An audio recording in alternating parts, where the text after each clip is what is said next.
Today we're going to take the inside door panel off of this HHR. Now to get started, we need to take this door panel off. Under this piece of rubber, there's 2 screws. You'll need to push this pin in, take out the 2 screws inside this handle, and a screw behind this door lever. This is a pretty long screw here, so an electric ratchet's pretty nice. The bolt's a little longer than I thought it would be. So once you get this bolt out, we'll get the 2 on the other handle. Once you've got the rubber piece out, they're really easy to see.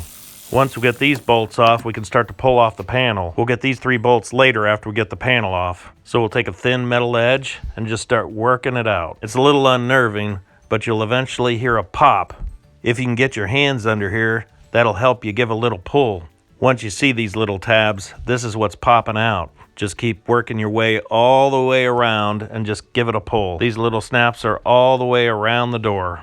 Just take your time and unsnap everything. Then just keep working all the way around. Then the entire panel will just lift right up. There's going to be a lot of linkages that are still connected. First, we can pull out the window switch. You can just work it out with a pick. Just work it back and forth until everything snaps out. Then you can just pull it out of the way.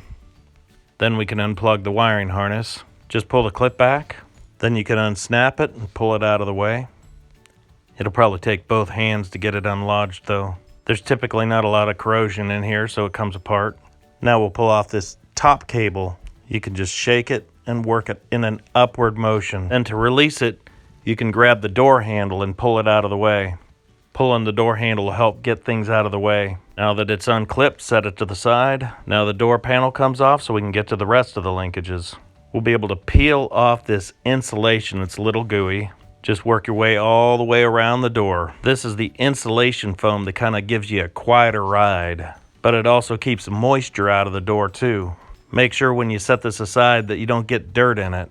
Once we get this off, we'll be able to see inside to the actual linkages and the mechanisms, and we'll gain access to the solenoids and a lock. Here's a plastic clip that we can just unsnap. Then we'll set that linkage to the side. Now we can undo the clip with these 3 bolts. This is the part that we're going to need to lubricate once we get it out. This clip mechanism will just kind of drop. Then we'll need to take the power cord off of it. So just kind of reach in and pull it out so you can get access to it. You may have to maneuver it around, kind of twist it up a little bit. Now before we pull the button off, we'll take this linkage off. It's just a hook, just pull it off. Now we can unplug the power. Just push up this red plastic piece, then it'll unplug. Now we've got one more cable connection. Just remove the ball end of the cable connection. To remove the blue plastic part, you're going to need a pair of pliers. Squeeze the prongs and work it out. Now at this point, everything's apart and everything goes back together in reverse order. Now we can push this whole mechanism back into the door and bolt it on. It might not be a bad idea to take a few pictures so you know where everything goes. Just make sure this door lock rod is upright. We'll line up the holes and then put the 3 bolts back in.